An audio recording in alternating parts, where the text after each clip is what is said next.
Everyone's talking about President Trump demolishing the east wing of the White House and putting in its place a 90,000 square foot ballroom. But here's the twist. Remodeling the White House without specific congressional approval isn't new. In fact, presidents have been doing it for over 2 centuries. It's just the first time that a check came from the private donors instead of taxpayers to pay for all of this. And from fires to secret bunkers, presidents have been remodeling this place like it's HTV for history buffs. And the wildest part, some of the most iconic changes from Roosevelt's West Wing to FDR's East Wing happened without congressional approval.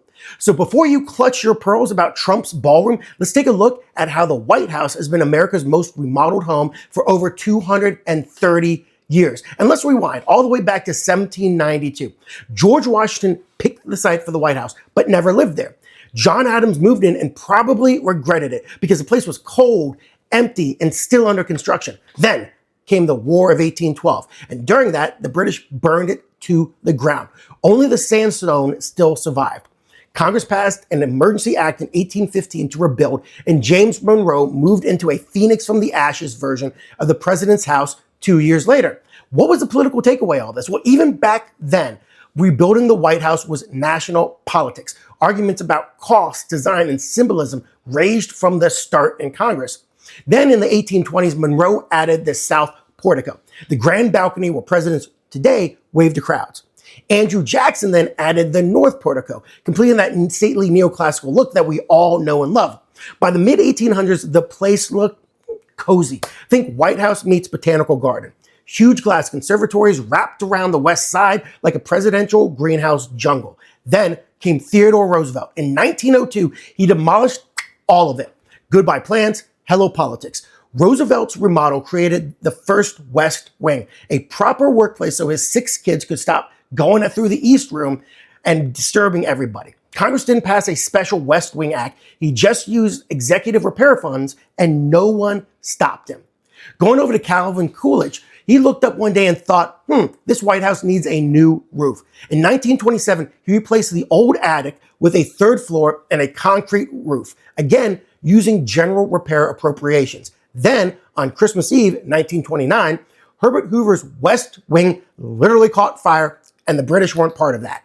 Congress quickly approved emergency repair funds, and the rebuild included modern offices. But the most dramatic overhaul was Harry Truman's gut job.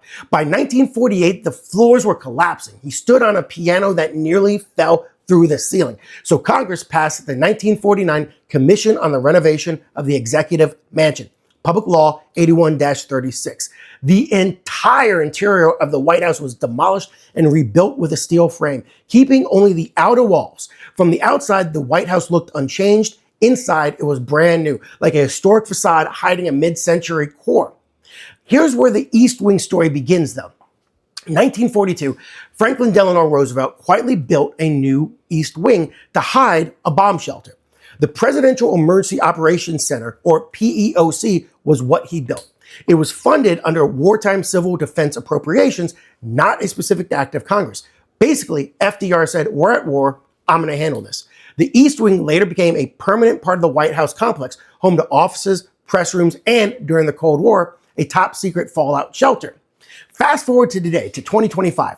President Trump ordered the demolition of the entire East Wing, replacing it with a 90,000 square foot ballroom complex, the largest White House exterior project since Truman.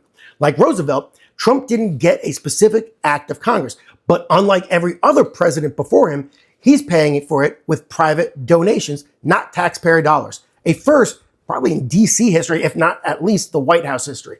Critics are calling it excessive. Supporters say it's in line with 200 years of tradition, presidents shaping the White House to fit their era and image. Who's right? Well, probably the courts may decide on this one, but the East Wing has been demolished. It needs to be rebuilt regardless. And through the war, renovation and reconstruction, the White House has evolved with the presidency itself. It's been burned, gutted, expanded, and rebuilt over and over and over again. But so honestly, when you hear another president is remodeling or somebody's complaining about a remodel, remember this. The White House has never been static. It's America's most powerful address and its most renovated one. And this helped you kind of understand what's going on with the East Wing remodel. Please make sure to subscribe, like this video, and share it around. Thanks for watching. We'll keep you updated on things as they progress.